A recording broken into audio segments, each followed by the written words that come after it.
মই আজি আৰম্ভ কৰাৰ আগতে আপোনালোকক এটা সৰু কাহিনী কম, ষ্টৰী এটা কম। ষ্টৰীটো হ'ল মৌৰ্য ডাইনেষ্টি আছিলে নহয়। মৌৰ্য ডাইনেষ্টিৰ সমুদ্ৰগুপ্তৰ পুত্ৰ আছিলে অশোক। অশোক যেতিয়া ৰাজপাটত উঠিছিলে তেতিয়া তেওঁৰ কুলগুৰু চাণক্যক মাতি আনি সুধিলে যে ৰাজবৈদ্য পুৰোহিত আপুনি কওকচোন গুৰুদেৱ, মই মোৰ দেউতাতকৈ কেনেকৈ ডাঙৰ আৰু বিখ্যাত হ'ব পাৰোঁ। তেতিয়া ৰাজপুৰোহিতে ক'লে যে নহয় নহয়, তুমি মোক এই প্ৰশ্ন নুসুধিবা। তুমি হ'লা ৰজা, মই হ'লোঁ ৰাজপুৰোহিত। মই কিবা এটা তোমাক বেয়াকৈ কৈ দিম, তোমাৰ হয়তো ভাল নালাগিব, তেতিয়া তুমি মোক শাস্তি দিবা, মই মোৰ চাকৰিটো হেৰুৱাব লাগিব। গতিকে মই তোমাক কোনো উপদেশ দিব নোৱাৰোঁ। কিন্তু অশোকে নেৰে, তেওঁক উপদেশ দিবই লাগিব। আৰু এনেকুৱা এটা উপদেশ দিব লাগে যিটো উপদেশ লৈ অশোকে দেউতাকতকৈও ডাঙৰ হ'ব পাৰে, বিখ্যাত হ'ব পাৰে, মহান হ'ব পাৰে, পৰাক্ৰমী হ'ব পাৰে। তেতিয়া চাণক্যই ক'লে ঠিক আছে, তুমি যদি ইমান নেৰা নেপেৰাকৈ লাগিছা মই বাৰু কওঁ। তেতিয়া অশোকক ক'লে যে তুমি গাধৰ দৰে হোৱা। লগে লগে অশোকৰ মুখখন ৰঙা পৰি গ'ল,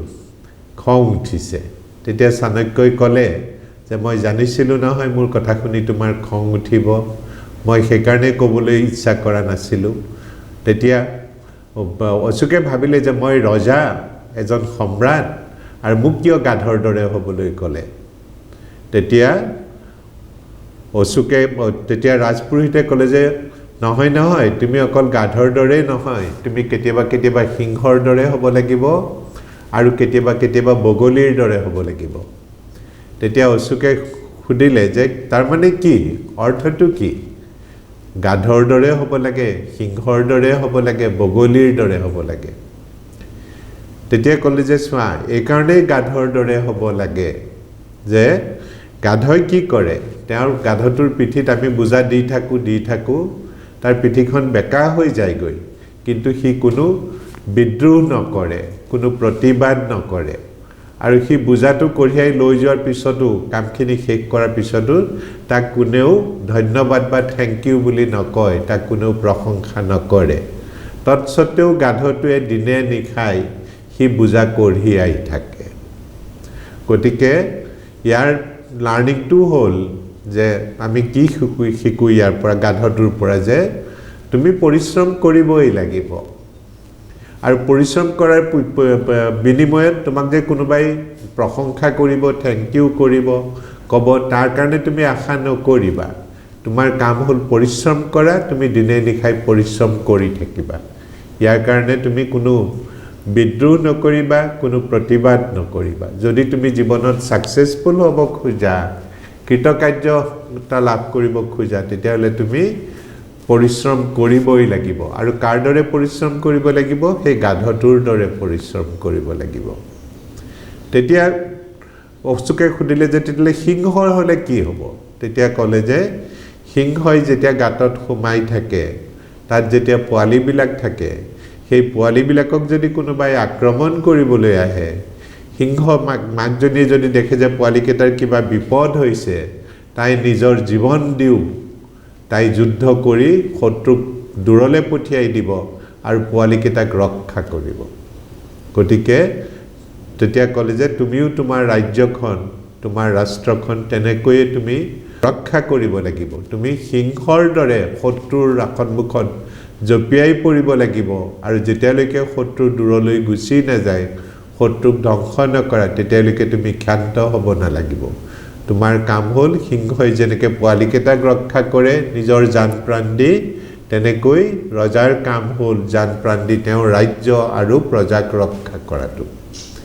তাৰমানে সাধাৰণ মানুহৰ জীৱনত আমি যিখিনি কাম কৰোঁ,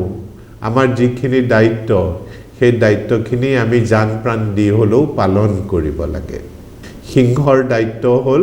পোৱালিকেইটাক ৰক্ষা কৰা। গতিকে সি জান প্ৰাণ দি নিজৰ পোৱালিকেইটাক ৰক্ষা কৰে। ঠিক তেনেকৈ আমি যিবিলাক কাম কৰোঁ, সেই কামবিলাকত আমি মন প্ৰাণ দি কৰিব লাগে। আৰু সেই কামৰ যিখিনি দায়িত্ব, সেই দায়িত্বখিনি পালন কৰাত আমি কেতিয়াও কুণ্ঠাবোধ কৰিব নালাগে জীৱন মৰণ কু আদিকৈ যুঁজি আমি নিজৰ কৰ্তব্যখিনি আমি সম্পাদন কৰিব লাগে তৃতীয় কথা ক'লে যে বগলীৰ দৰে কিয় হ'ব লাগে বগলীক দেখিছানে সি যেতিয়া পানীত কিবা এটা বস্তু ধৰিবলৈ যোগ দি ৰখি থাকে সেই সময়ত পৃথিৱীত কি হৈছে একো গম নাপায় তাৰমানে কনচেন্ট্ৰেশ্যন ফোকাস মানে তেওঁৰ নিজৰ লক্ষ্যৰ পৰা কেতিয়াও দৃষ্টি দূৰলৈ লৈ নাযায় গতিকে প্ৰতিজন স্বাস্থ্য মিত্ৰৰ লক্ষ্য হ'ল আমাৰ এলেকাত থকা সেই 400 ঘৰ মানুহক সহায় কৰা তেওঁলোকৰ ফোকাস সদায় সেই 400 ঘৰ মানুহত থাকিব লাগিব তেওঁলোকক কেনেকৈ নিৰোগী আৰু স্বাস্থ্যৱান হৈ ৰাখিব পাৰি তেওঁলোকক কেনেকৈ ৰোগ ব্যাধিৰ বিষয়ে সচেতন কৰিব পাৰি তেওঁলোকক কেনেকৈ কম খৰচত চিকিৎসা পাতি লৈ আৰোগ্য হোৱাত সহায় কৰিব পাৰি অকল সেই নহয় প্ৰতিজন স্বাস্থ্য মিত্ৰৰ মনত এই কথাটো থাকিব লাগে যে তেওঁ যেন প্ৰতি 2 মাহৰ মূৰে মূৰে এই মানুহখিনিক এবাৰ হ'লেও গৈ দেখা দি আহিছে আৰু বৰ্তমান পৰিপ্ৰেক্ষিতত মই যিখিনি কথা কৈছো প্ৰতিদিনে মই এই কথাখিনি ৰিপিট কৰিবলৈ চেষ্টা কৰিছো এই কাৰণে যে কথাখিনি শুনাত সহজ যেন লাগিলেও মানুহক যেতিয়া ক'বলৈ ওলাও তেতিয়া তাৰে ভিতৰত দেখিম যে 7টা পইণ্টৰ ভিতৰত 2টা পইণ্ট মই পাহৰিয়ে গৈছো মনতে নপৰে ঠুটামুটা মোজা লাগে সেইকাৰণে মই বাৰে বাৰে কৈ আছো আৰু এই কথাখিনি কৈ আমি মানুহক কৰোনা ভাইৰাছৰ কাৰণে ইমান বিলাক বিপদ আহি আছে বিভিন্ন মানুহৰ জীৱন ধাৰণৰ ধৰণকৰণ বিলাক খলনি হৈ যাব ধৰিছে আমি ইজনে সিজনক লগ পাব নোৱাৰা হৈছো ইঠাইৰ পৰা সিঠালৈ যাব নোৱাৰা হৈছো আমি আমাৰ কাম বন কৰিব নোৱাৰা হৈছো গতিকে এনে ধৰণৰ এটা মাৰাত্মক বেমাৰৰ পৰা ৰক্ষা কৰিবৰ কাৰণে আমি আমাৰ যিখিনি জনসাধাৰণ ৰাইজ যাৰ দায়িত্ব আমাৰ হাতত দিয়া হৈছে আমি সেই দায়িত্ব পালন কৰিব লাগিব আপোনালোকৰ প্ৰতিজন স্বাস্থ্য মিত্ৰৰ দায়িত্ব হ'ল আপোনালোকৰ দায়িত্বত থকা তত্ত্বাৱধানত থকা সেই 400 ঘৰ মানুহৰ যাতে কৰোনা ভাইৰাছ নহয় আপোনালোকৰ বৰ্তমান সময়ৰ দায়িত্ব হ'ল তেওঁলোকৰ যাতে আপোনালোকৰ দায়িত্বত ৰখা 400 ঘৰ পৰিয়ালৰ কাৰো যাতে কৰোনা ভাইৰাছ নহয় আৰু 2 নম্বৰ দায়িত্ব হ'ল কিবা যদি অসুখ বিসুখ হয় যাৰ কাৰণে তেওঁ আৰু পলম কৰিব নোৱাৰে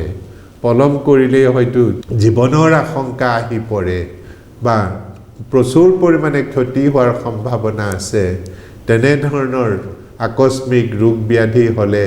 তাত তেওঁলোকক চিকিৎসাৰ ব্যৱস্থা কৰি দিয়া ইটোৰ লগত সিটোৰ সম্বন্ধ আছে এতিয়া প্ৰশ্ন হ'ল সেই 400 ঘৰ মানুহৰ কাৰ পেটৰ বিষ হৈছে কাৰ মূৰৰ বিষ হৈছে কাৰ ষ্ট্ৰোক হৈছে কাৰ হাৰ্ট এটেক হৈছে মই কেনেকৈ গম পাম মোক কোনে ক'ব মই কেনেকৈ সেই 400 ঘৰ মানুহত প্ৰতি ঘণ্টাই ঘণ্টাই প্ৰতি পলে পলে প্ৰতি মিনিটে মিনিটে কি হৈছে মই কেনেকৈ গম পাম সেই গম পোৱাৰ একমাত্ৰ ৰাস্তাটো হ'ল সেই 400 ঘৰ মানুহে আমাৰ প্ৰতিজন স্বাস্থ্য মিত্ৰ তেওঁলোকৰ এৰিয়াৰ স্বাস্থ্য মিত্ৰজনৰ নামটো জানিব লাগিব চিনাকি থাকিব লাগিব টেলিফোন নম্বৰটো তেওঁলোকৰ ঘৰত সবৰে চকুত পৰাকৈ থাকিব লাগিব দ্বিতীয়তে সেই স্বাস্থ্য মিত্ৰৰ লগতে এডিজনৰো নাম আৰু টেলিফোন নম্বৰটো তেওঁলোকক দিব লাগিব আৰু তৃতীয়তে এডিজনৰ লগতে বিডিজনৰো নাম আৰু টেলিফোন নম্বৰটো দিব লাগিব সেই 400 পৰিয়ালৰ প্ৰাইমাৰী কন্টেক্ট প্ৰাথমিক কন্টেক্ট পইণ্ট সংস্পৰ্শৰ পইণ্টটো হ'ল স্বাস্থ্য মিত্ৰ কিবা কাৰণত যদি স্বাস্থ্য মিত্ৰ নাথাকিলে ফেইল কৰিলে তেওঁৰ অসুখ বিসুখ হ'ল তেতিয়া হলে সেই দায়িত্বটো পালন কৰিব এডিজনো যদি নাথাকে তেতিয়া হলে সেই দায়িত্বটো পালন কৰাত সহায় কৰি দিব বিডিজনে কিন্তু তেওঁ এই কামটো কৰিবই লাগিব আৰু তাৰ কাৰণে স্বাস্থ্য মিত্ৰজনে সেই 400 পৰিয়ালৰ সংস্পৰ্শত থাকিবৰ কাৰণে বৰ্তমান পৰিপ্ৰেক্ষিতত একমাত্ৰ উপায়টো হ'ল তেওঁলোকক প্ৰতিদিনে 50টা পৰিয়ালক 50টাৰ পৰা 60টা পৰিয়ালক যাতে ফোন একোটা কৰে আমি কৈছো যে প্ৰতি সপ্তাহত এই 400 পৰিয়ালক অন্ততঃ এবাৰকৈ ফোনৰ যোগেদি তেওঁলোকৰ লগত কথা পাতিব কথা পাতোতেনো কিখিনি কথা ক'ব যেতিয়া ফোন কৰিব তেওঁলোকক প্ৰথমতে চিনাকিটো দিব ক'ব যে মই স্বাস্থ্য মিত্ৰই কৈছো মোৰ নাম অমুক হয় মোক জিএনআৰচিত প্ৰশিক্ষণ দিছে আৰু প্ৰশিক্ষণত কি দিছে আপোনালোকে কেনেকৈ কৰোনা ভাইৰাছৰ পৰা সুৰক্ষিত হৈ থাকিব লাগে সেই কথাখিনি ক'বলৈ দিছে কি কথানো প্ৰথম কথা আপোনালোকে 2 ঘণ্টাৰ মূৰে মূৰে সাবুন পানীৰে হাতখন ধুব প্ৰথম কথা দ্বিতীয় কথা ইজনে আনজনৰ পৰা 3 ফুট বা 1 মিটাৰৰ দূৰত্ব বজাই ৰাখিব যাতে এজনৰ গাৰ পৰা ৰোগৰ বীজাণুবিলাক আনজনৰ গালৈ যাব নোৱাৰে এই ৰোগৰ বীজাণুবিলাক 3 মিটাৰ বা 1 মিটাৰ বা 3 ফুটতকৈ বেছি দূৰলৈ সাধাৰণতে নাযায় 3 নম্বৰ কাহ মৰাৰ সময়ত বা হাঁচি মৰাৰ সময়ত শিষ্টাচাৰ ৰক্ষা কৰি কিলাকুটিৰ পিছ সাইডটো নাকৰ ওচৰত বা মুখৰ ওচৰত ৰাখি পেলাই হাঁচি মাৰিব বা কাহ মাৰিব তেতিয়া হাঁচি আৰু কাহ মৰাৰ সময়ত ৰোগৰ বীজাণুবিলাক ওলাই আহে আৰু সেই ৰোগৰ বীজাণুবিলাক তেতিয়া দূৰলৈ গুচি যাব নোৱাৰিব চতুৰ্থতে তেওঁলোকক ক'ব লাগিব যে বিনা কামত নিতান্তই প্ৰয়োজন নহলে ঘৰৰ বাহিৰত ওলাই সোমাই নাথাকিব ঘৰৰ ভিতৰতে থকাৰ অভ্যাসটো কৰক এটো হল 4 নম্বৰৰ কথা 5 নম্বৰত তেওঁলোকক ক'ব লাগিব যে এই ৰোগটো যদি বয়োজ্যেষ্ঠ সকলৰ হয় তেতিয়াহলে ই জটিল ৰূপ ধাৰণ কৰে এই ৰোগত মৃত্যু হোৱা লোকসকলৰ ভিতৰত প্ৰায় সৰহখিনি মানুহে 60ৰ ওপৰত সেই কাৰণে এই লোকসকলে বিশেষ সতৰ্কতা মানি চলিব লাগে আৰু তাৰ কাৰণে তেওঁলোকক ঘৰৰ বাহিৰত ওলাবলৈ দিব নালাগে 60ৰ ওপৰৰ লোকসকলক ষষ্ঠতে যে শৰীৰত ৰোগ প্ৰতিৰোধ কৰিব পৰা ক্ষমতা বঢ়াবৰ কাৰণে ৰোগ প্ৰতিৰোধ আমি কিছুমান কাম কৰিব লাগিব আৰু দুই এটা বস্তু এক্সট্ৰাকৈ খাব লাগিব কিনো কাম কৰিব লাগিব মই যোৱাকালিও কৈছিলো যে দিনটোত যদি আধা ঘণ্টামান সময় খোজ কাঢ়িব পাৰে তেতিয়া হলে আপোনালোকৰ শৰীৰৰ ৰোগ প্ৰতিৰোধ কৰিব পৰা ক্ষমতা বাঢ়ি যায় ঠিক সেইদৰে যোগাসন কৰিলে প্ৰাণায়াম কৰিলে মেডিটেশ্যন কৰিলে প্ৰাৰ্থনা কৰিলে প্ৰেয়াৰ কৰিলে যি ভাষাতে নহওক যি ধৰ্মতে নহওক মানুহৰ ৰোগ প্ৰতিৰোধ কৰিব পৰা ক্ষমতা বাঢ়ে লগতে কেঁচা আদা কেঁচা হালধি আৰু নহৰু খালে মানুহৰ বুলে আয়ুৰ্বেদ শাস্ত্ৰৰ মতে কয় যে ৰোগ প্ৰতিৰোধ কৰিব পৰা ক্ষমতা বাঢ়ে এই 6টা কথা কোৱাৰ পিছত 7 নম্বৰৰ কথাটো সবতকৈ ইম্পৰ্টেন্ট কি ইম্পৰ্টেন্ট কৰোনা ভাইৰাছ হওকে বা নহওকে মানুহৰ যিকোনো সময়তে মেডিকেল ইমাৰ্জেন্সি হ'ব পাৰে সেই ইমাৰ্জেন্সি ক'ৰবাৰ পৰি পেলাই হ'ব পাৰে কেনেবাকে দুখ পাব পাৰে পিছল খাই পৰিব পাৰে গাড়ী মটৰৰ এক্সিডেন্ট হ'ব পাৰে এনে ধৰণৰ দুৰ্ঘটনা হলে তেওঁক চিকিৎসাৰ প্ৰয়োজন হ'ব যদি আমি তেওঁৰ জীৱনটো ৰক্ষা কৰিব বিচাৰো ঠিক তেনে ধৰণে মানুহৰ ষ্ট্ৰোক হ'ব পাৰে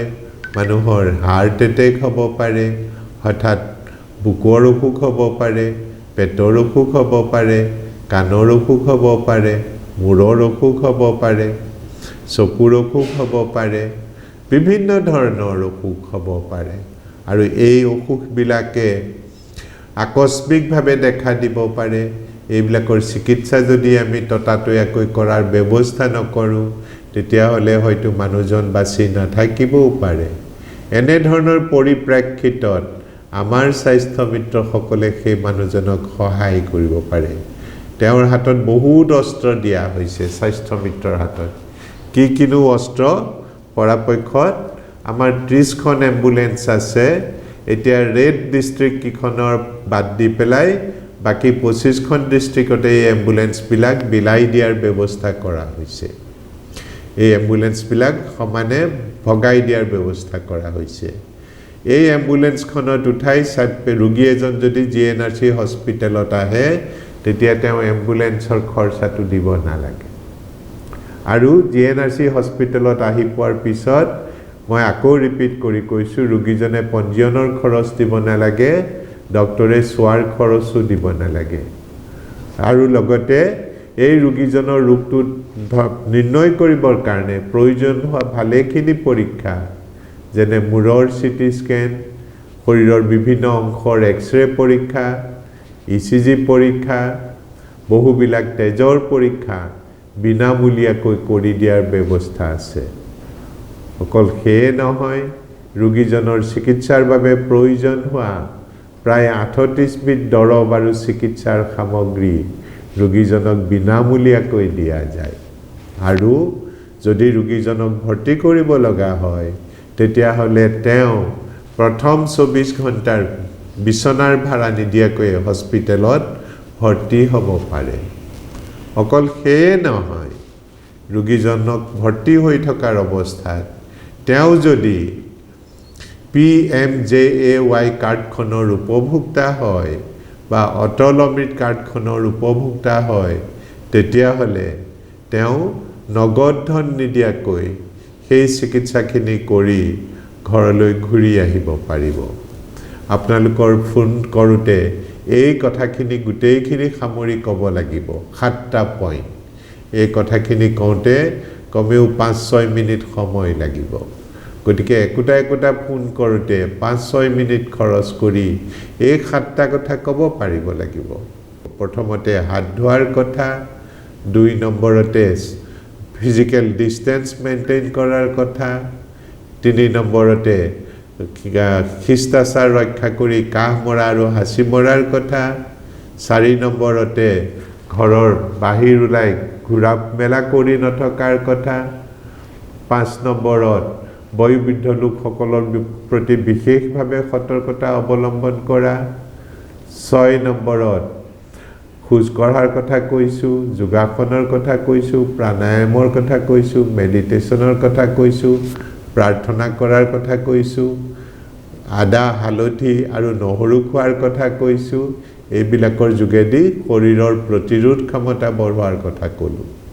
আৰু 7 নম্বৰত সবতকৈ ইম্পৰ্টেন্ট হ'ল কিবা যদি হঠাৎ কৰি ইমাৰ্জেন্সি হয় আমাৰ জিএনআৰসি হস্পিটেল আৰু মোৰ লগত এখিনি সুবিধা আছে কি সুবিধা আছে মই স্বাস্থ্য মিত্ৰ হিচাপে আপোনালোকক ডাক্তৰৰ ব্যৱস্থা কৰি দিম এম্বুলেন্সৰ ব্যৱস্থা কৰি দিম হস্পিটেলত দেখুৱা মেলাৰ সুবিধাখিনি কৰি দিম আৰু হস্পিটেলত যাবৰ কাৰণে এম্বুলেন্সখন বিনামূলীয়াকৈ পাব বাকি যিখিনি সুবিধাৰ কথা ক'লো পঞ্জীয়ন আৰু ডাক্তৰৰ ফিজ দিব নালাগে ডাক্তৰে সিটি স্ক্যান এক্সৰে ইচিজি বহুখিনি তেজৰ পৰীক্ষা বিনামূলীয়াকৈ কৰিব পাৰিব 38 বিধ দৰৱ পাব আৰু লগতে কি পাব তেওঁ প্ৰথম 24 ঘণ্টাৰ সিট ভাড়াটো নিদিয়াকৈ তেওঁ থাকিব পাৰিব আৰু যদি তেওঁৰ আয়ুষ্মান ভাৰত আৰু অটল অমৃতৰ কাৰ্ডখন আছে তেতিয়া হলে তেওঁ নগদ ধন নিদিয়াকৈ চিকিৎসাখিনি কৰি ঘৰলৈ ঘূৰি আহিব পাৰিব এটো এটা ডাঙৰ সেৱা এটো এটা ডাঙৰ সুবিধা সেই ৰোগীজনে বেলেগ হস্পিটেলত গলে তেওঁ হয়তো লাখ টকা খৰচ হ'ব পাৰে কিন্তু স্বাস্থ্য মিত্ৰজনৰ সহায়ত এই ৰোগীজনে বিশেষ পইচা পাতি খৰচ নকৰাকৈ তেওঁ চিকিৎসাটো সম্পূৰ্ণ কৰি আহিব পাৰিব কিন্তু তাৰ কাৰণে স্বাস্থ্য মিত্ৰই কাৰবাৰ ঘৰত যে অসুখ হৈছে সেই কথাটো জানিব লাগিব তেওঁ কেনেকৈ জানিব মই যেনেকৈ ফোন কৰি পেলাই এই 7টা কথা ক'ব দিছো একদম লাষ্টত ইমাৰ্জেন্সি লৈকে হৈতে সেই 7টা কথা যাতে তেওঁ ক'বলৈ নাপাহৰে আৰু তেওঁ ডেইলি 50-60টা কল কৰি সপ্তাহটোত যাতে এই 400 ঘৰ মানুহক তেওঁ ফোনবিলাক অন্ততঃ এবাৰকৈ কৰে যদি কৰে এই মানুহবিলাকক যদি তেওঁৰ নাম আৰু ফোন নম্বৰটো দিয়ে তেওঁৰ এডি আৰু বিডিৰ নাম আৰু ফোন নম্বৰটো দিয়ে তেতিয়াহ'লে তেওঁলোকৰ ঘৰত কিবা দুৰ্ঘটনা হ'লে বা কাৰোবাৰ অসুখ বিসুখ হ'লে স্বাভাৱিকতে তেওঁলোকে স্বাস্থ্য মিত্ৰকে ফোন কৰিব স্বাভাৱিকতে তেওঁলোকে স্বাস্থ্য মিত্ৰকে ফোন কৰিব যোৱা কেইদিনমানৰ ডাটাবিলাক আমি পৰ্যালোচনা কৰি দেখিবলৈ পাইছোঁ যে যিসকল স্বাস্থ্য মিত্ৰই প্ৰতি সপ্তাহত প্ৰতি ঘৰ মানুহলৈ ফোন কৰিছে এই 400 ঘৰ মানুহলৈ ফোন কৰিব পাৰিছে তেওঁলোকে তেওঁলোকৰ এলেকাৰ পৰা প্ৰতি সপ্তাহত 4 জন ইমাৰ্জেন্সি পেশেন্টৰ খবৰ পাইছে এই 4 জন ইমাৰ্জেন্সি পেশেন্টৰ কৰবাৰ পৰা 4 জনে জিএনআৰচিত গুছি আহিছে স্বাস্থ্য মিত্ৰজনৰ যোগেদি কৰবাৰ পৰা 4 জনৰ ভিতৰত 3 জন আহিছে কৰবাৰ পৰা 4 জনৰ জাগাত 2 জন আহিছে কৰবাৰ পৰা 4 জনৰ জাগাত হয়তো এজন আহিব পাৰিছে এই কাৰণে তেওঁলোকে জিএনআৰচিত আহিব খোজে কাৰণ জিএনআৰচিত ইমাৰ্জেন্সি পেশেন্টৰ কাৰণে যিখিনি সুবিধা আছে সেই সুবিধাখিনি যতে ততে নাপায় এতিয়া কথা হ'ল আমিনো কোনবিলাকক ইমাৰ্জেন্সি বুলি কওঁ কেইদিনমান আগতে ইমাৰ্জেন্সি পেশেন্ট যিমানবিলাক হস্পিটেলত আহে স্বাস্থ্য মিত্ৰই আকৌ এই কথাটো ভাবি ল'লে ভুল হ'ব যে হস্পিটেলত যোৱা প্ৰতিজন ৰোগীয়ে হস্পিটেলত ভৰ্তি কৰি দিব সাধাৰণতে দেখা যায় যে 10 জন ৰোগী আহিলে 5 জনক হস্পিটেলত ভৰ্তি কৰিব লাগে বাকি 5 জনক কেজুৱেলিটিৰ পৰা ইমাৰ্জেন্সিতে পৰীক্ষা নিৰীক্ষা কৰি দৰৱ পাতি লিখি ঘৰলৈ পঠিয়াই দিব পাৰি তেওঁ বেমাৰটো কিছু উপশম পালে মানে ঘৰলৈ পঠিয়াই দিব পাৰি তাৰে কিছুমান বেমাৰ আছে ঘৰলৈ পঠিয়াই দিব পৰা বেমাৰ তাৰে কিছুমান বেমাৰ আছে ঘৰলৈ পঠিয়াই দিব নোৱাৰি উদাহৰণ স্বৰূপে পেটৰ বিষ লৈ যদি দুজন মানুহ আহিলে এজনৰ যদি ফৰ দি ফাৰ্ষ্ট টাইম তেনেকুৱা পেটৰ বিষ হৈছে পোন প্ৰথমবাৰৰ কাৰণে জীৱনত তেনেকুৱা পেটৰ বিষ হৈছে সেই ৰোগীজনক সাধাৰণতে ডক্টৰে ভৰ্তি কৰি দিয়ে কিন্তু তেওঁ যদি মাজে মাজে এনেকুৱা পেটৰ বিষ হৈয়ে থাকে কেতিয়াবা দৰৱ খালে ভাল পায় কেতিয়াবা ভাল নাপায় তেনে ধৰণৰ পেটৰ বিষৰ ৰোগীজনক ডক্টৰে দৰৱ পাতি দি সাধাৰণতে পেটৰ বিষটো কমাৰ পিছত ঘৰলৈ পঠিয়াই দিয়ে আকৌ তেওঁ ওপিডিত মাতি দিয়ে তেনে ধৰণৰ মূৰৰ বিষৰ যদি মানুহ এজন আহে সেই মূৰৰ বিষৰ মানুহজনৰ তেওঁ যদি পোন প্ৰথমবাৰৰ কাৰণে জীৱনত এনেকুৱা মূৰৰ বিষ হৈছে তেতিয়াহ'লে তেওঁক সাধাৰণতে পৰীক্ষা নিৰীক্ষা কৰিবৰ কাৰণে হস্পিটেলত ভৰ্তি কৰি দিয়ে যদি পোন প্ৰথমবাৰৰ কাৰণে তেনেকুৱা মূৰৰ বিষ হৈছে যদি এনেকুৱা মূৰৰ বিষ মাজে মাজে হৈ থাকে এবাৰো তেনেকুৱা মূৰৰ বিষে হৈছিলে কিবা দৰৱ বা ইনজেকচন দিয়াৰ পিছত মূৰৰ বিষটো পাতলি গৈছে তেতিয়া তেওঁ ক'ব যে তুমি যোৱা গৈ হস্পিটেলত ভৰ্তি নকৰিলেও হ'ব ওপিডিত আহি দেখুৱাই দিবা তেনেকৈয়ে তোমাৰ চিকিৎসাটো কৰিব পৰা যাব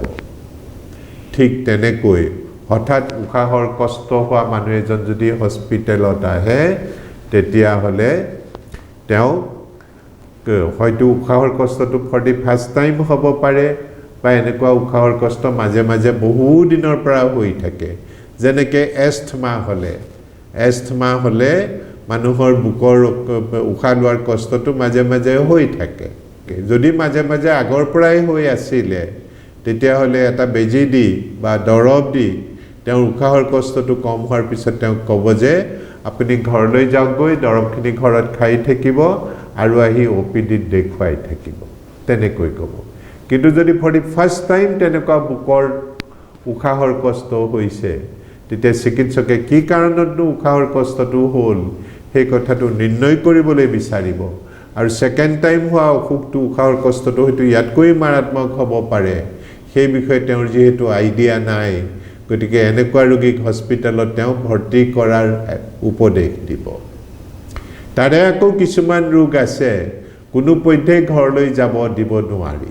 হস্পিটেলত ভৰ্তি কৰিবই লাগিব কেতিয়াবা সেইবিলাক লৈ ডাক্তৰৰ লগত তৰ্ক বিতৰ্কও হোৱা দেখা যায় বাক বিতন্তাও হোৱা যায় ৰোগীয়ে ভাবিছে কিয় ভৰ্তি কৰিব লাগে মোৰ ৰোগীজন দেখোন ভালেই হৈ আছে মই লৈ যাওঁগে ঘৰলে ডাক্তৰে কৈছে নহয় আপোনালোকে লৈ যাব নোৱাৰিব হস্পিটেলত ভৰ্তি কৰিব লাগিব কোনবিলাকনো তেনে ধৰণৰ ৰোগ এটা হল কাৰবাৰ যদি 35ৰ ওপৰৰ কোনোবাৰ যদি হঠাৎ কথা কোৱাত অসুবিধা হৈছে বা কথা বুজি নোপোৱা হৈছে মুখখন বেকা হৈ গৈছে বা শৰীৰৰ এটা সাইড দুৰ্বল হৈ গল বা অসাৰ হৈ গৈছে বা গাটো থৰক বৰক কৰিছে ব্যালেন্স নোৱা হৈ গল খুজকাৰিব নোৱাৰা হৈ গল অতিপাত মূৰ ঘূৰাইছে বা অতিপাত মূৰৰ বিষ হৈছে তেনেকুৱা ৰোগীক সাধাৰণতে আমি ষ্ট্ৰোক হৈছে বুলি ধৰিব লাগে আৰু ষ্ট্ৰোকৰ পেশেন্ট হল ইমাৰ্জেন্সি পেশেন্ট এইবিলাক পেশেন্টক পৰীক্ষা নিৰীক্ষাৰ দৰকাৰ হ'ব এইবিলাক পেশেন্টক আইসিইউত ৰাখি চিকিৎসা কৰিব লাগিব যদি আমি ভাল চিকিৎসা নিদু এইবিলাকৰ বহুত বেমাৰী ঢুকাই থাকিব সেই কাৰণে এনেকুৱা ৰোগীক ষ্ট্ৰোকৰ ৰোগীক সাধাৰণতে চিকিৎসকে হস্পিটেলৰ পৰা ঘৰলৈ পঠিয়াই নিদিয়ে ভৰ্তি কৰিবই লাগে কিন্তু বহুত ক্ষেত্ৰত ৰোগীজন আহি পাওঁতে পলম হয় আমাৰ স্বাস্থ্য মিত্ৰসকলে ষ্ট্ৰোক হোৱাৰ লক্ষণখিনি মনত ৰাখিব লাগিব সেই কাৰণে মই বাৰে বাৰে কৈ আছো আৰু এইখিনি ৰাইজকো শিকাব লাগিব সাধাৰণ মানুহে যদি ষ্ট্ৰোকৰ লক্ষণবিলাকৰ কথা গম পায় হোৱাৰ লগে লগে আপোনালোকক ফোন কৰিব বা খবৰ দিব পাৰিব আপোনালোকেও ততাতৈয়াকৈ এম্বুলেন্সখনত উঠাই জিএনআৰচিলে পঠিয়াই দিব পাৰিব যাতে ষ্ট্ৰোকৰ প্ৰকৃত চিকিৎসাখিনি ৰোগীজনে পায় আৰোগ্য লাভ কৰে ঠিক তেনেকৈ আৰু কিছুমান ৰোগী আছে তেওঁলোকো সাধাৰণতে 35 বছৰৰ ওপৰৰ হয় পুৰুষো হ'ব পাৰে মহিলাও হ'ব পাৰে তেওঁলোকৰ উচ্চ ৰক্তচাপ থাকিব পাৰে বিড়ি সিগাৰেট খোৱাৰ অভ্যাস থাকিব পাৰে পৰিশ্ৰম কৰি ভাল নোপোৱা ধৰণৰ মানুহ হ'ব পাৰে খাই বৈ বেছি ভাল পোৱা ধৰণৰ মানুহ হ'ব পাৰে লগত কেতিয়াবা ডায়াবেটিসও থাকে কোলেষ্টৰলটো হাই থাকিব পাৰে তেনেকুৱা মানুহে যদি হঠাৎ কয় যে মোৰ বুকুখন বিষাইছে বুকুখন মোৰ মাজডখৰ অংশটো হেঁচামাৰি ধৰাৰ দৰে লাগিছে আৰু যদি কয় যে উশাহটো লোৱাত কষ্ট পাইছে গাটো ঘামিবলৈ ধৰিছে তেতিয়া হলে এইটো হাৰ্ট এটেকৰ লক্ষণ হাৰ্ট এটেক এটা মেডিকেল ইমাৰ্জেন্সি আমি যদি চিকিৎসাৰ ব্যৱস্থা কৰিব নোৱাৰো 10 জনৰ ভিতৰত 5 জন তেনেকৈয়ে ঢুকাই থাকে সেই কাৰণে এনেকুৱা ৰোগী আপোনালোকে হাৰ্ট এটেকৰ কথা মনত পেলাই যদি বুকৰ মাজ অংশত বিষৰ কথা কৈছে যদি বুকুখন হেঁচামাৰি ধৰাৰ দৰে লাগিছে যদি উশাহত কষ্ট পাইছে যদি তেওঁ ঘামিবলৈ ধৰিছে তেতিয়া ধৰি ল'ব যে ৰোগীজনৰ হাৰ্ট এটেক হৈছে আৰু তেওঁ যিমান পাৰি সিমান সোনকালে জিএনআৰচিত পঠিয়াই দিয়াৰ ব্যৱস্থা কৰিব কাৰণ হাৰ্ট এটেকৰ ৰোগী সকলকো যদি 3 ঘণ্টাৰ ভিতৰত আমি চিকিৎসাৰ ব্যৱস্থা কৰিব নোৱাৰো তাৰ আধাখিনি মানুহে বাচি নাথাকে সেই কাৰণে আপোনালোকে এই বেমাৰবিলাকৰ লক্ষণবিলাক মনত ৰখাটো দৰকাৰ যাতে মানুহখিনিক প্ৰকৃতাৰ্থত আপোনালোকে সহায় কৰিব পাৰে ইয়াৰে আকৌ হাৰ্ট এটেক হলে কেতিয়াবা বুকুত বিষটো নহয় ওপৰ পেটত বিষটো অনুভৱ কৰে পেটত গেছ হোৱা যেন লাগে বমিৰ ভাৱ আহে লেট্ৰিনত যোৱাৰ টেন্ডেন্সি হয় যদি এনেকুৱা এজন মানুহৰ এই লক্ষণ কেটা হয় তেতিয়া পেটৰ অসুখ বুলি নাভাবি সন্দেহ কৰিব লাগে যে এইটো হাৰ্টৰে অসুখ হ'ব পাৰে আৰু তেওঁক হস্পিটেললৈ ততাতৈয়াকৈ পঠিয়াই দিয়াৰ ব্যৱস্থা কৰিব লাগে কিছুমান হাৰ্টৰ এটেকত আকৌ বুকতো বিষটো নহয় ওপৰ পেটতো বিষটো নহয় এইবাৰ বিষটো হয় ডিঙিত হয় সন্মুখৰ ফালে হ'ব পাৰে বা ডিঙিৰ পিছ সাইডত হ'ব পাৰে কেতিয়াবা বিষটো হঠাতে থুতৰিত আৰম্ভ হয় কেতিয়াবা বিষটো হঠাতে দুই ফালৰ গাল দুখনত আৰম্ভ হয় কেতিয়াবা আকৌ বিষটো একেলগে দুইটা বাউখিত আৰম্ভ হৈ হাতলৈ নামি যায় বা পিঠিলৈ নামি যায় গতিকে চাওকচোন হাৰ্ট এটেকৰ 3 বিধ পেইন আছে এবিধ হল বুকৰ মাজ অংশত হয় হেঁচামাৰি ধৰাৰ দৰে লাগে উশাহটো ছুটি ছুটি লাগে মানুহটো ঘামিবলৈ ধৰে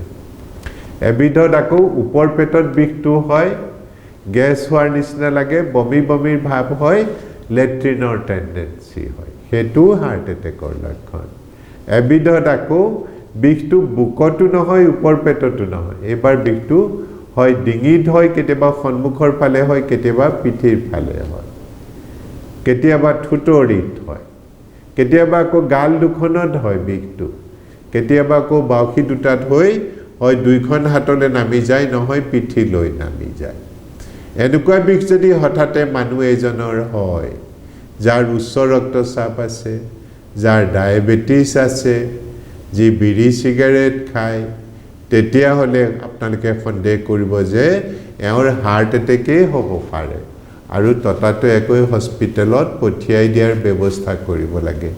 যেতিয়ালৈকে এই কথাটো কনফাৰ্ম কৰা নাযায় যে তেওঁৰ হাৰ্ট এটেক হোৱা নাই আৰু যদি হৈছে এনে ধৰণৰ পেশেন্টক সাধাৰণতে ইচিজি কৰিব লাগে এনজিওগ্ৰাফি কৰিব লাগে এনজিওগ্ৰাফি কৰাৰ পিছত যদি ব্লকটো দেখা পাওঁ তেতিয়া সেই ব্লকটো খুলিবৰ কাৰণে হয় মেডিসিন দিব লাগিব নহয় এনজিওপ্লাস্টি কৰিব লাগিব নহয় বাইপাস সাৰ্জাৰি কৰিব লাগিব হাৰ্টৰ অসুখৰ চিকিৎসাৰ কাৰণে কেথলেবৰ প্ৰয়োজন হাৰ্টৰ এটেকৰ চিকিৎসাৰ কাৰণে কাৰ্ডিওলজিষ্ট আৰু কাৰ্ডিয়াক সাৰ্জনৰ প্ৰয়োজন এনে ধৰণৰ চিকিৎসক আৰু কেথলেব এই গোটেইখিনি সুবিধা জিএনআৰসিৰ হস্পিটেলত আছে আৰু এনে ধৰণৰ ৰোগীয়ে জিএনআৰসি হস্পিটেলত আহিলে বহুখিনি চিকিৎসা বিনামূলীয়াকৈ পোৱাৰ লগতে কাৰ্ডৰ সহায়ত অটল অমৃত বা আয়ুষ্মান ভাৰত কাৰ্ডৰ সহায়ত তেওঁলোকে নগদ ধন নিদিয়াকৈ এই চিকিৎসাখিনি কৰি জীৱন ৰক্ষা কৰিব পাৰে কিন্তু এইখিনি সম্ভৱ হ'ব তেতিয়া যেতিয়া আমাৰ স্বাস্থ্য মিত্ৰসকলে প্ৰত্যেককে ফোন একোটা কৰি তেওঁলোকৰ সংস্পৰ্শত থাকিব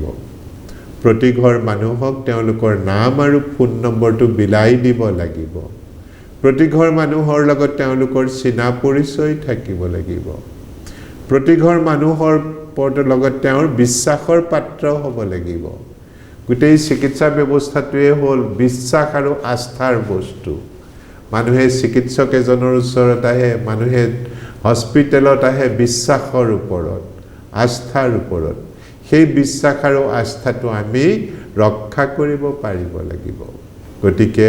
আপোনালোকৰ যিটো কাম দিয়া হৈছে যিটো দায়িত্ব দিয়া হৈছে এইটো এটা ডাঙৰ পবিত্ৰ কাম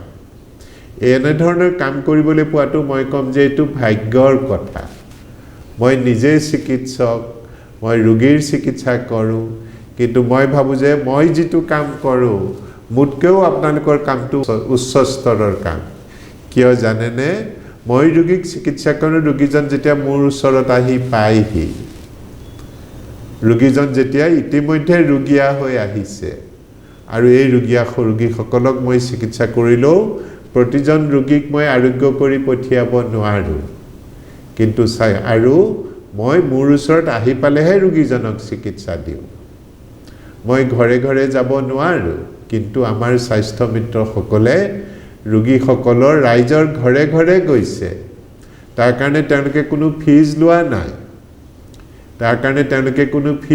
নাই চিকিৎসাৰ বাবদ ৰোগীয়ে বেছি পইচা খৰচ কৰিব লগা হোৱা নাই বৰং তেওঁলোকে প্ৰতি খুজতে দুপইচা ৰেহাই পাই গৈছে আৰু এই মানুহখিনি ৰোগীয়া হোৱাৰ পিছত চিকিৎসা কৰাতকৈ নিৰোগী আৰু স্বাস্থ্যৱান হৈ থকাত সহায় কৰিছে এটো কম ডাঙৰ পুণ্যৰ কথা নহয় তেওঁলোকক ৰোগ ব্যাধিৰ বিষয়ে সচেতন কৰি তেওঁলোকক সহায় কৰি দিছে যে কেনেকৈ ৰোগ আৰম্ভ হোৱাৰ লগে লগে চিকিৎসা কৰি সোনকালে আৰোগ্য লাভ কৰিব পাৰি দুখ কষ্ট কমকৈ খাব পাৰি আৰু লগতে খৰচ পাতিও কমতে হৈ যাব পাৰে এটো কম কথা নহয় লগতে যি সকলৰ ৰোগ ব্যাধি হৈ ইতিমধ্যে কষ্ট খাই আছে তেওঁলোকক কম খৰচত নগদ ধন নিদিয়াকৈ চিকিৎসালয় জিএনআৰসিৰ নিচিনা হস্পিটেলত আৰোগ্য হোৱাত সহায় কৰি দিছে এটো এটা ডাঙৰ পুণ্যৰ কাম ঈশ্বৰৰ আশীৰ্বাদ থাকিলেহে এনে কাম কৰাৰ সৌভাগ্য হয় মই মোৰ স্বাস্থ্য মিত্ৰসকলক মই বিনম্ৰতাৰে কাতৰভাৱে অনুৰোধ কৰিছো সকলোৱে যাতে তেওঁলোকৰ কামৰ গুৰুত্বখিনি বুজি পায় ৰাইজক সহায় কৰাৰ সেৱা কৰাৰ যিখিনি সুবিধা তেওঁলোকে পাইছে সেই সুবিধাখিনি যাতে সম্পূৰ্ণ সুযোগ গ্ৰহণ কৰি ৰাইজক সেৱা কৰে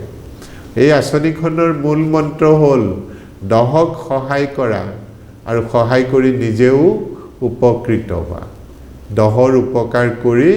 নিজেও উপকৃত হোৱা স্বাস্থ্য মিত্ৰই যদি 10 জন ৰোগীক সহায় কৰি দিব পাৰে উপকাৰ কৰি দিব পাৰে নিশ্চয়কৈ সেই স্বাস্থ্য মিত্ৰজনে নিজেও উপকৃত হয় দুই প্ৰকাৰে উপকৃত হয় এক প্ৰকাৰ হ'ল আৰ্থিকভাৱে দুই প্ৰকাৰ হ'ল জনমানসত তেওঁৰ প্ৰতিমূৰ্তি সন্মানজনক এটা পজিশনত থাকে যে মানুহক যিখিনি সহায় কৰিছে তাৰ কাৰণে মানুহৰ তা আস্থাভাজন হয় মৰমৰ পাত্ৰ হয় শ্ৰদ্ধাৰ পাত্ৰ হয় আশীৰ্বাদৰ পাত্ৰ হয় আৰু লগতে স্বাস্থ্য মিত্ৰসকলে যদি তেওঁলোকৰ কামটো ভালকৈ কৰিব পাৰে এটা নিৰ্দিষ্ট সময়ৰ ভিতৰত প্ৰতিজন স্বাস্থ্য মিত্ৰই প্ৰমোশন পায় তেওঁলোকে তেওঁলোকৰ কেৰিয়াৰ পাথত আগবাঢ়ি যায় আজি মোৰ প্ৰগ্ৰাম শুনি থকা প্ৰতিজন স্বাস্থ্য মিত্ৰই যদি কালিলৈ তেওঁলোক এৰিয়াত এডি হৈ যাব পাৰে মই সবতকৈ সুখী হম জিএনআৰসিত যদি এডি হৈ যাব পাৰে প্ৰতিজনে মাহে নিয়মীয়াকৈ দৰমহা এটা পাব বিভিন্ন ধৰণৰ ইনচেন্টিভৰ সুবিধাবিলাক পাব তেওঁলোকে পেনশনৰ অধিকাৰী হ'ব তেওঁলোকৰ প্ৰভিডেন্ট ফাণ্ড থাকিব তেওঁলোকৰ গ্ৰেচুইটি থাকিব ঘৰৰ কাৰবাৰ অসুখ বিসুখ হ'লে সেইবিলাক বিনামূলীয়াকৈ চিকিৎসা লোৱাৰ ব্যৱস্থা থাকিব এইখিনি কম সুবিধা নহয় এইটো এটা হাততে আহি পোৱা সুবিধা নহয় আজিৰ স্বাস্থ্য মিত্ৰই যদি প্ৰতিজনে কালিলৈ এডি হ'ব পাৰে তেওঁলোকে জিএনআৰসিৰ এই গোটেই সুবিধাখিনি লাভ কৰি নিজৰ উপকাৰ কৰিব পাৰিব পৰিয়ালৰ উপকাৰ সাধিব পাৰিব আৰু লগতে ৰাইজক উপকাৰ কৰি গৈ থাকিব পাৰিব মই সেই কাৰণে কওঁ যে স্বাস্থ্য মিত্ৰসকলে যাতে তেওঁলোকৰ কামটো ভালকৈ কৰে নিয়াৰিকৈ কৰে আস্থাৰে কৰে ৰাইজৰ মৰম আৰু বিশ্বাসৰ পাত্ৰ যাতে হয় প্ৰতিজন স্বাস্থ্য মিত্ৰই ৰাইজক যিমানে সহায় কৰিব সিমানে আপোনালোক নিজেও উপকৃত হ'ব মই কৈছো যে আপোনালোকে এই যে মই ডেইলি 50-60টা ফোন কৰিবলৈ কৈছো ইয়াৰ দ্বাৰা ৰাইজ কেনেকৈ উপকৃত হ'ব কৰোনা ভাইৰাছৰ পৰা নিজকে সুৰক্ষিত কৰাৰ কথা ক'লে তেওঁলোকৰ অসুখ বিসুখ হ'লে তেওঁলোকক আপোনালোকে সহায়খিনি কৰি দিলে তেওঁলোক উপকৃত হ'ব আৰু আপোনালোকো উপকৃত হ'ব এনে ধৰণে যদি আপোনালোকে 400 কল কৰে স্বাস্থ্য মিত্ৰ ৰাইজক 400 কল কৰিলে সেই অঞ্চলটোত মাহটোত 15-16 জন ইমাৰ্জেন্সি পেচেণ্টৰ সৃষ্টি হয় ইমাৰ্জেন্সি ৰাইজ কৰে সেইখিনি মানুহত আৰু এই 15-16 জন মানুহক প্ৰত্যেককে যদি সহায় কৰিব পাৰে কোনোবাই হয়তো প্ৰাইমাৰী হেলথ সেন্টাৰত যাব কোনোবাই হয়তো সিভিল হস্পিটেলতে যাব কোনো কথা নাই তাৰে 2-4 জন জিএনআৰসিত আহিব লাগিব কোনো কথা নাই যাৰ যেনেকৈ সুবিধা হয় তাক তেনেকৈ আপোনালোকে সেৱা আগবঢ়াব মুঠতে আমি ৰাইজক সেৱা কৰিবলৈ আগবাঢ়ি আহিছো তাৰে বহুত ধৰণৰ বেমাৰ ওলাব যিবিলাক বেমাৰৰ চিকিৎসা তাত সম্ভৱ নহয় সেই সকল জিএনআৰসিত আহিলে বেছিকৈ সুবিধা পাব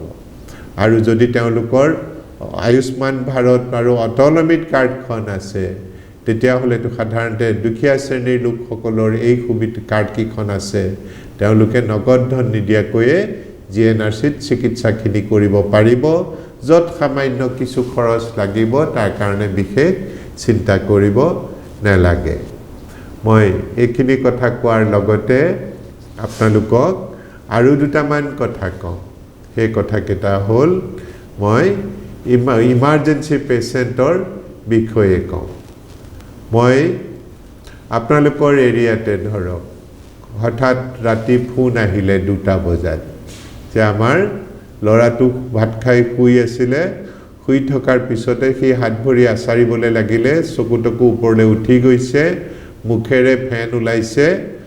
যোৱা এতিয়া আধা ঘণ্টা মানে হৈ গ'ল বস্তুটো থামি যোৱা নাই আমি কি কৰোঁ ঘৰত হুলস্থুল লাগিছে হোৱা লাগিছে ওচৰৰ ইঘৰৰ মানুহ আহিছে সিঘৰৰ মানুহ আহিছে কোনোবাই জোতা খুঙাই দিছে কোনোবাই হাত মালিশ কৰি দিছে কোনোবাই ভৰি মালিশ কৰি দিছে কিন্তু ল'ৰাটোৰ সংজ্ঞা ঘূৰি অহা নাই সি হাত ভৰি আচাৰি আছে সি দাঁত মুখ কামুৰি আছে মুখেৰে ফেন ওলাই আছে কি কৰিব এটো মেডিকেল ইমাৰ্জেন্সি হয়নে এটো 100% মেডিকেল ইমাৰ্জেন্সি এটো 100% মেডিকেল ইমাৰ্জেন্সি এই বেমাৰটো ব্ৰেইনত হয় এটোকে এপিলেপসি বুলি কয় অসমীয়াতে মৃগী বুলি কয় এপিলেপসিৰো আৰু সিৰিয়াস ভেৰাইটি এটো স্টেটাস এপিলেপ্টিকাস বুলি কয় যিকোনো ফিট 5 মিনিটতকৈ বেছি সময় যদি থাকে হি এটা সাংঘাতিক মেডিকেল ইমাৰ্জেন্সি এনে ধৰণৰ ফিট হোৱা ল'ৰা ছোৱালী আপোনালোকে বহুত পাব ল'ৰা ছোৱালীৰ হয় ডাঙৰৰ হ'ব পাৰে বৃদ্ধসকলৰ বয়োজ্যেষ্ঠসকলৰো হ'ব পাৰে যদি এনেকৈ ৰাতি হঠাৎ ফোন আহে বা ৰাতিপুৱা ফোন আহে বা দিনতো হলো আহে যে হঠাতে অজ্ঞান হৈ গ'ল হাত ভৰি আচাৰিবলৈ লাগিছে মুখেৰে ফেন ওলাইছে মুখ কামুৰি ধৰি আছে চকু ওপৰলৈ থৰ হৈ গৈছে তাক থমাব পৰা নাই কোনোবাই জুতা খুঙাই দিছে কোনোবাই হাত মালিশ কৰিছে কোনোবাই ভৰি মালিশ কৰিছে কোনোবাই মূৰত পানী দিছে কিন্তু নাই নাথামে একোতে আপোনালোকক খবৰ দিলে কি কৰিব আপোনালোকৰ কৰ্তব্য হ'ব যে কোনো কথা নাই চিন্তা নকৰিবা মই ব্যৱস্থা কৰিছো কি ব্যৱস্থা কৰিবা প্ৰথম এখন এম্বুলেন্স লাগিব এম্বুলেন্সখন মাতা আৰু যদি পাৰা মানুহ ঘৰত গুচি যোৱা গৈ পেলাই ৰোগীজনক মানুহে ভিৰ কৰি সকে হেঁচা মাৰি ধৰিছে মানুহবিলাকক ক'ব লাগিব যে তোমালোকে অকমান আঁতৰি দিয়া এক নম্বৰ কথা দুই নম্বৰ ৰোগীজন সাইড হৈ খুৱাই দিবা ওপৰতে মুখ কৰি সকে হাত ভৰি আচাৰি আছে ডিঙি ঘৰঘৰাই থাকিব তেতিয়া মুখত বহুত লালতি ওলাই সেই লালতি বিলাক ওলাই আহিব নোৱাৰে গতিকে এনেকুৱা ৰোগীক সদায় সাইড কৰি খুৱাই দিব লাগে সাইড কৰি খুৱাই দি মূৰটোত গাৰু দিব নালাগে সাইড কৰি খুৱাই দিব লাগে সাইড কৰি খুৱাই দিলে লালতি বিলাক নিগৰি নিজে নিজে বাহিৰ ওলাই আহে তেতিয়া তাৰ উশাহৰ ৰাস্তাটো ক্লিয়াৰ হৈ যায় এম্বুলেন্স আহি পোৱাৰ লগে লগে এম্বুলেন্সত ভৰাই ৰোগীজন হস্পিটেলত লৈ আনিব লাগে আৰু এম্বুলেন্সত আনোতেও পৰাপক্ষত এনেকুৱা ৰোগীক সাইড কৰিয়ে আনিব লাগে এটো এটা মেডিকেল ইমাৰ্জেন্সি এটুক স্টেটাস এপিলেপ্টিকাস বুলি কয় এনেকুৱা ৰোগীক যদি আমি ততাতৈয়াকৈ চিকিৎসাৰ ব্যৱস্থা নকৰো 10 জনৰ ভিতৰত 4 জন ৰোগীয়ে বাচি নাথাকে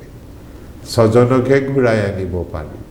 সেইকাৰণে যিমান সোনকালে পাৰি সিমান সোনকালে চিকিৎসাৰ ব্যৱস্থাটো কৰিব লাগে ঠিক তেনেকৈ মই আৰু এজন ইমাৰ্জেন্সি ৰোগীৰ কথা ক'লো গাঁৱৰে ল'ৰা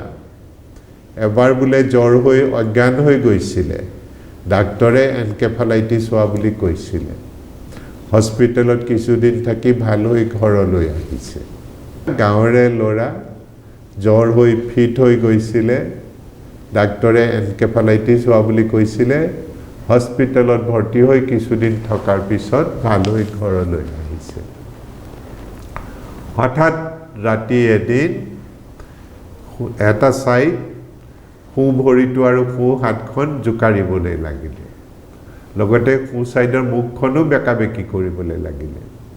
চকুটো ওপৰলৈ উঠি গৈছে হুছটো তাৰ আছে কিন্তু সি কথা ক'ব পৰা নাই আৰু হাতখন আৰু ভৰিখন আচাৰি আছে 15-20 মিনিট আধা ঘণ্টামান অপেক্ষা কৰিলে ভাল হ'ব বুলি ভাবি তেল মালিশ কৰি দিছে তাৰো মূৰত পানী ঢালি দিছে কোনোবাই জুতা খুঙাই দিছে ভাল নহলে এটু লৰাৰ তাৰ আচাৰটো হাত ভৰিৰ জুকাৰণিটো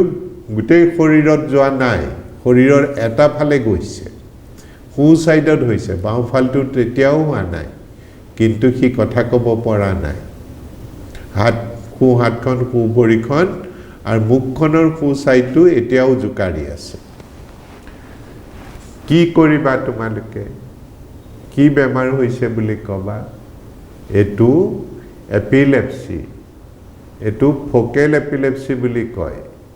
এইটো ষ্টেটাছ এপিলেপ্টিকাছ এইটো ভয়াবহ আৰু মাৰাত্মক বেমাৰ এই জোকাৰণিটো বা আচাৰণিটো যদি আমি বন্ধ কৰিব নোৱাৰোঁ ল'ৰাটো ঢুকাই থাকিব পাৰে গতিকে কি কৰিম এওঁৰ ক্ষেত্ৰতো তালৈ গৈ মানুহ ঘৰলৈ গৈ মানুহবিলাক আঁতৰাই দি ৰুমটো অকণমান মুকলি হাকলি কৰি দি দুৱাৰ খিৰিকীবিলাক খুলি দি ল'ৰাটোক ছাইড কৰি শুৱাই দিব লাগে পাৰিলে মূৰটো অকণমান তললৈ হৈ থাকিলে ভাল তেতিয়া লালটিবিলাক ওলাই গুচি যাব আৰু এম্বুলেন্স এখন মাতি ৰোগীজন হস্পিটেলত লৈ আনিব লাগিব হস্পিটেলত ইনজেকশ্যনৰ দ্বাৰাহে এই অসুখটো কণ্ট্ৰলত আনিব পৰা যায় কেতিয়াবা এনেকুৱা ৰোগীক আইচিইউত ৰাখিব লাগে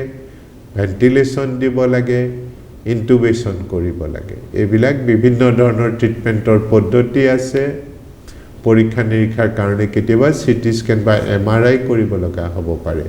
কিন্তু হস্পিটেলত লৈ অনাটো নিতান্তই প্ৰয়োজন এনেকুৱা ৰোগীও হস্পিটেলত আহি পালে কেতিয়াও ভৰ্তি নকৰাকৈ ডাক্তৰে নাথাকে ৰোগীয়ে ঘৰলৈ যাওঁ বুলি ক'লেও পৰিয়ালে লৈ যাওঁ বুলি ক'লেও ডাক্তৰে ক'ব যে নহয় আপোনালোকে নিব নালাগে ৰাখি দিয়ক নহ'লে কোনে ৰিস্ক ল'ব পেচেণ্টৰ তেনেকৈ ক'ব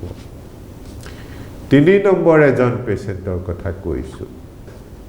10 বছৰীয়া ছোৱালী এজনী ৰাতিপুৱা শুই উঠিলে তাইচোন এঠাইত উঠি পেলাই শুই উঠি জুপুকা মাৰি বহি আছে মাত কথাও নেমাতে পেচাব পায়খানা কৰিবলৈও যোৱা নাই ব্ৰাছ কৰিবলৈও নাই যোৱা মাকে ক'লে কি হ'ল ভালকৈ কথা নকয় উত্তৰ নিদিয়ে লেট্ৰিনত লৈ গ'ল বহুৱাই দিলে লেট্ৰিন কৰি চাফা নকৰাকৈ তেনেকৈয়ে লেট্ৰিনৰ পৰা ওলাই আহিলে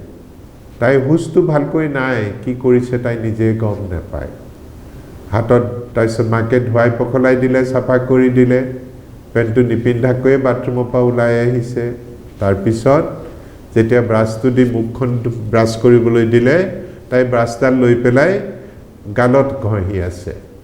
দাঁতত ব্ৰাছ কৰা নাই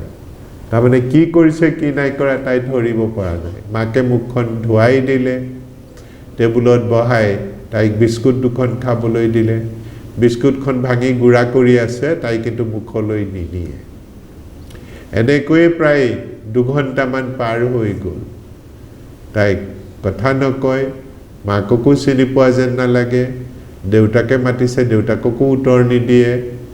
তাই কেতিয়াবা মূৰটো খজুৱাইছে কেতিয়াবা হাতখন খজুৱাইছে কেতিয়াবা কিন্তু তাই যেন ক'ত আছে কি কৰিছে একো যেন ততেই পোৱা নাই তেনেকুৱা হৈ আছে যোৱাকালিলৈকে ছোৱালীজনী ভালেই আছিলে ধৰক ফোন কৰিলে আপোনালোককে ফোন কৰি জনালে যে কি হৈছে ছোৱালীজনী এনেকুৱা হৈ গ'লচোন স্বাস্থ্য মিত্ৰ হিচাপে আপুনি কি ক'ব এইটো তাইৰ ব্ৰেইনৰ বেমাৰ তাই ব্ৰেইনৰ বেমাৰটো হৈ পেলাই তাই অকণমান সংজ্ঞাহীন হৈ গৈছে একেবাৰে বেহুচ হৈ পৰি যোৱা নাই তাই আধা সংজ্ঞাহীন অৱস্থাত আছে তাই ক'ত আছে কি কৰিছে কোনে মাতিছে এতিয়া ৰাতিপুৱা হৈছে নে দুপৰীয়া হৈছে নে ব্ৰাছডাল খায়ে নে দাঁত চাফা কৰে বিস্কুটখন খায়ে নে গাত ঘঁহে তাই সেই বিচাৰ বিবেচনাবিলাক নোহোৱা হৈছে মগজটোৱে কাম কৰা নাই গতিকে কি কৰিব এনেকুৱা ৰোগীক হস্পিটেলত লৈ আনিব লাগিব যদিও দেখাত চিৰিয়াছ যেন লগা নাই এইবিলাক বেমাৰৰো চিকিৎসা ততাটো একো নকৰিলে ৰোগীৰ প্ৰচুৰ ক্ষতি হ'ব পাৰে হস্পিটেলত সাধাৰণতে লৈ আনিলে এনেকুৱা ৰোগীক ইনজেকশ্যন দি চিকিৎসা কৰিব লগা হয় মূৰৰ MRI আৰু EEG পৰীক্ষাৰ দৰকাৰ হয় এইবিলাক চাই মেলি আকৌ যাতে এনেকুৱা নহয় তাৰ ব্যৱস্থা দি চিকিৎসকে ঘৰলৈ পঠিয়াই দিয়ে এনেকুৱা ৰোগীক সাধাৰণতে যিবিলাক চিকিৎসা দিয়ে এই চিকিৎসাটো 3 পৰা 5 বছৰ খাব লগা হয় আৰু মাজে মাজে চিকিৎসকক দেখুৱাই থাকিব লগা হয় এনেকুৱা বহুত ৰোগী আছে অসমত এনেকুৱা আপোনালোকৰ এজন এৰিয়া ডেভেলপমেণ্ট এক্সিকিউটিভৰ এৰিয়াত তেনেকুৱা প্ৰায় 100 জনত এজন আছে আমাৰ একোজন স্বাস্থ্য মিত্ৰক আমি এনেকুৱা প্ৰায় 2000 মান মানুহৰ দায়িত্ব দিছোঁ নহয় এই 2000 মানুহৰ ভিতৰত এনেকুৱা প্ৰায় 15-20 জন পেচেণ্ট থাকিব প্ৰতিজন স্বাস্থ্য মিত্ৰৰ এলেকাত প্ৰতিজন স্বাস্থ্য মিত্ৰৰ এলেকাত এনেকুৱা প্ৰায় 15-20 জন এপিলেপসি বা মৃগী ৰোগৰ ৰোগী থাকিব গতিকে তেওঁলোকে এইবিলাক জনা উচিত ঠিক তেনেধৰণে প্ৰতিজন স্বাস্থ্য মিত্ৰৰ এলেকাত কমেও 10-12 জন ষ্ট্ৰোকত ভুক্তভোগী হোৱা ৰোগী থাকিব ষ্ট্ৰোক হোৱা ৰোগী থাকিব প্ৰতিজন স্বাস্থ্য মিত্ৰৰ এলেকাত প্ৰতিজন স্বাস্থ্য মিত্ৰৰ এলেকাত বহুত উচ্চ ৰক্তচাপত ভোগা মানুহ থাকিব আমি যদি 5 জন মানুহৰ ব্লাড প্ৰেছাৰ চাওঁ তেতিয়াহ'লে তাৰ ভিতৰত এজনৰ আমি ব্লাড উচ্চ ৰক্তচাপ পাওঁ গতিকে একোজন স্বাস্থ্য মিত্ৰৰ এলেকাত যদি 2000 মানুহ থাকে বা 400 ঘৰ মানুহ থাকে এই 400 ঘৰ মানুহত কমেও 400 জন উচ্চ ৰক্তচাপ থকা ৰোগী পোৱা যায় 400 জন উচ্চ ৰক্তচাপ থকা ৰোগী পোৱা যায় কাৰোবাৰ ঘৰত হয়তো এজনৰো উচ্চ ৰক্তচাপ নাই কাৰোবাৰ ঘৰত হয়তো একেলগে 3 জনৰ উচ্চ ৰক্তচাপ আছে কিন্তু সব মিলাই আপোনালোকৰ নিজৰ এলেকাত কমেও 400 মানুহৰ উচ্চ ৰক্তচাপ আছে 400 মানুহৰ উচ্চ ৰক্তচাপ আছে আপোনালোকৰ এলেকাত প্ৰতিজন স্বাস্থ্য মিত্ৰৰ এলেকাত যদি সব মানুহৰে ব্লাড সুগাৰটো পৰীক্ষা কৰি চায় তেতিয়া দেখিব যে আপোনালোকৰ এলেকাত কমেও 100 মানুহৰ মধুমেহ বা ডায়াবেটিস ৰোগ ওলাব মধুমেহৰ চিকিৎসা লাগে উচ্চ ৰক্তচাপৰ চিকিৎসা লাগে এপিলেপসিৰ চিকিৎসা লাগে ষ্ট্ৰোকৰ চিকিৎসা লাগে হাৰ্ট এটেকৰ হাৰ্টৰ অসুখৰ চিকিৎসা লাগে তেনে ধৰণৰ বিভিন্ন ধৰণৰ ৰোগ থাকে ঠিক তেনেকৈ